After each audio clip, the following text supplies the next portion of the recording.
Bonjour tout le monde. Aujourd'hui, nous allons traiter une question très intéressante en matière des questions de la biologie. C'est la cellule cancéreuse. On va suivre le plan suivant. Une introduction. On va aborder les différents caractères de la cellule cancéreuse, les différentes anomalies génétiques, métaboliques et fonctionnelles. Nous allons ensuite aborder quelques applications pratiques et nous allons conclure.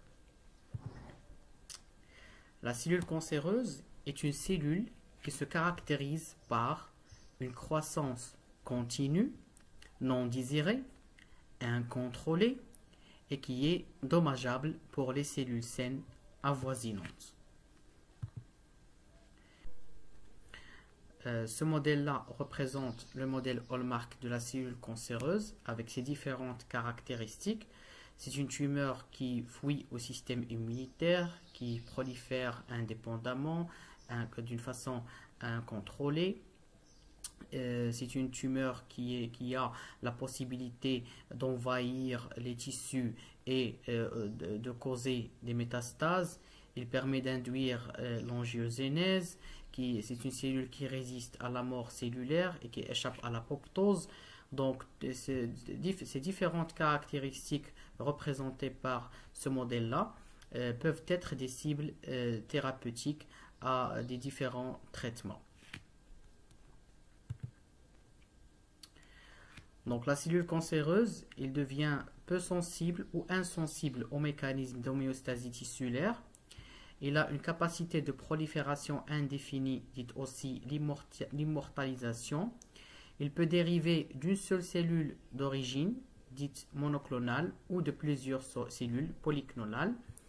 Il est lié à l'accumulation d'anomalies de leur génome. Donc, dans ce cas-là, on peut déduire que la cellule cancéreuse est une maladie génétique.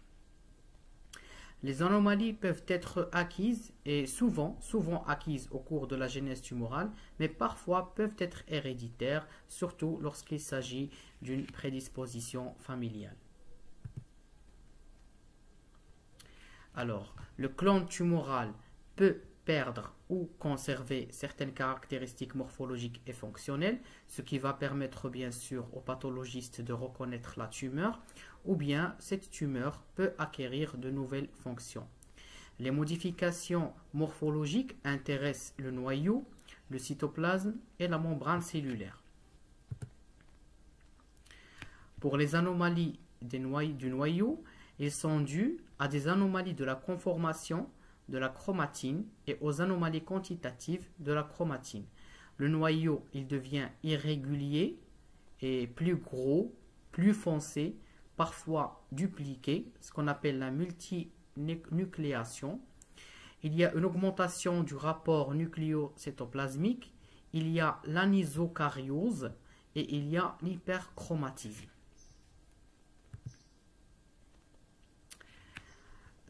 Toujours dans les anomalies du noyau, la chromatine devient anormalement répartie, dite en motte.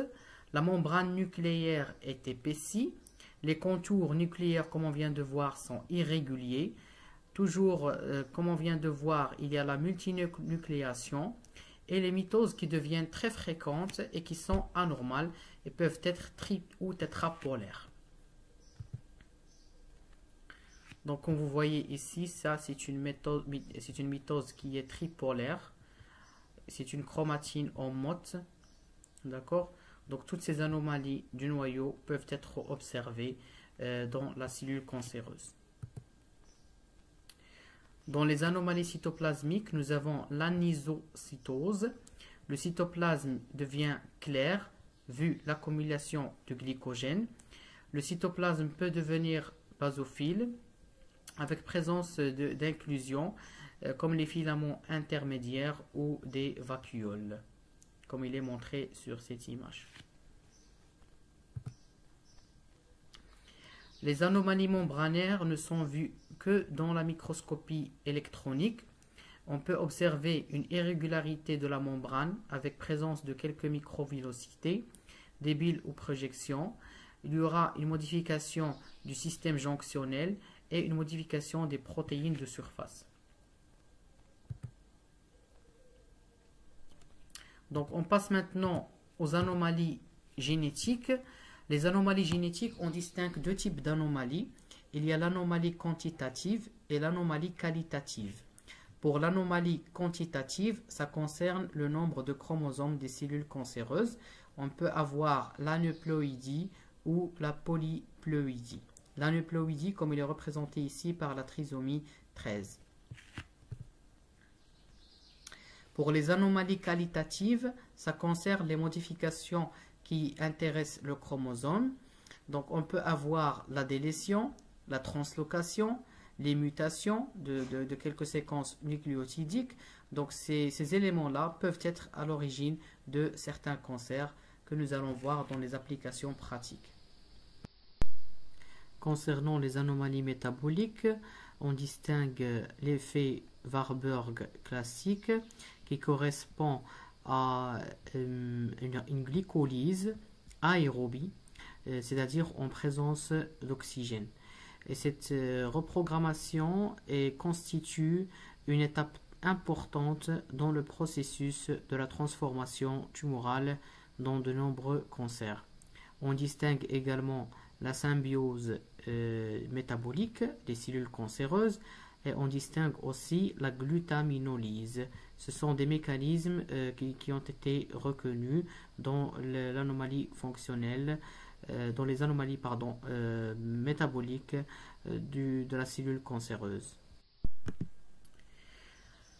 Donc des tests peuvent être réalisés pour rechercher une orientation diagnostique, comme la recherche de l'instabilité microsatellitaire dans le cancer colorectal, qui va nous orienter vers le syndrome de Lynch à titre d'exemple. Des tests peuvent être aussi réalisés à visée theranostique, comme le cancer du sein. On recherche l'amplification de l'HER2 pour dire est-ce que le patient va bénéficier d'un traitement à base d'anti-HER2 ou bien le trastuzumab, l'herceptine. On recherche dans le cancer colorectal la mutation du gène KRAS-NRAS pour prédire est-ce qu'il y a une contre-indication à quelques thérapeutiques. Pour l'adénocarcinome du poumon, on recherche la mutation de EGFR, le Epidermal Growth Factor, and the KRAS and translocation ALK. C'est pour prédire est-ce que cette tumeur ou bien cet adénocarcinome, est-ce qu'il va répondre à la thérapie anti-ALK ou anti-EGFR.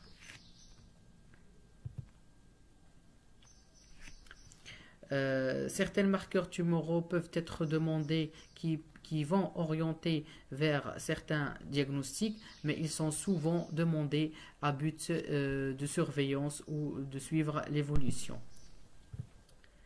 Alors, les marqueurs tumoraux qu'on peut demander pour le diagnostic ou l'évolution de la maladie, on cite l'alpha-fetoprotéine, qui est retrouvée dans le carcinome hépatocellulaire et les tumeurs à cellules germinales, comme l'ovaire et le testicule, Yolk Sac Tumor. Il y a la bêta-HCG, lorsqu'elle est positive, malgré le traitement du choriocarcinome, est-ce que le patient est en évolution? C'est-à-dire que est-ce que le patient présente une évolution de la maladie? On peut demander l'ACTH, la parathormone, la calcitonine, la prolactine et la DH et d'autres hormones qui sont responsables du syndrome paranéoplasique. À titre d'exemple, si un patient tabagique qui vient pour une hyponatrémie profonde, on doit suspecter un cancer du poumon. Souvent, c'est un carcinome bronchique non à petites cellules qui sécrète de l'ADH-like, responsable du syndrome de la sécrétion inappropriée de l'ADH. On peut demander aussi les PAL dans le carcinome de prostate. Donc, les modifications morphologiques des cellules tumorales, c'est la base du diagnostic des cancers, mais parfois le diagnostic est difficile lorsque la tumeur est méconnaissable morphologiquement. C'est pourquoi le pathologiste peut avoir recours à des tests de dite immunohistochimie ou de biologie moléculaire pour avoir une orientation diagnostique. Il y a toujours un intérêt du dépistage des cancers ou de transformations néoplasiques, c'est les sujets exposés par les marqueurs tumoraux. Et bien sûr, l'intérêt aussi, c'est de la surveillance des maladies traitées. Donc voilà les références de la présentation et je vous remercie pour votre attention.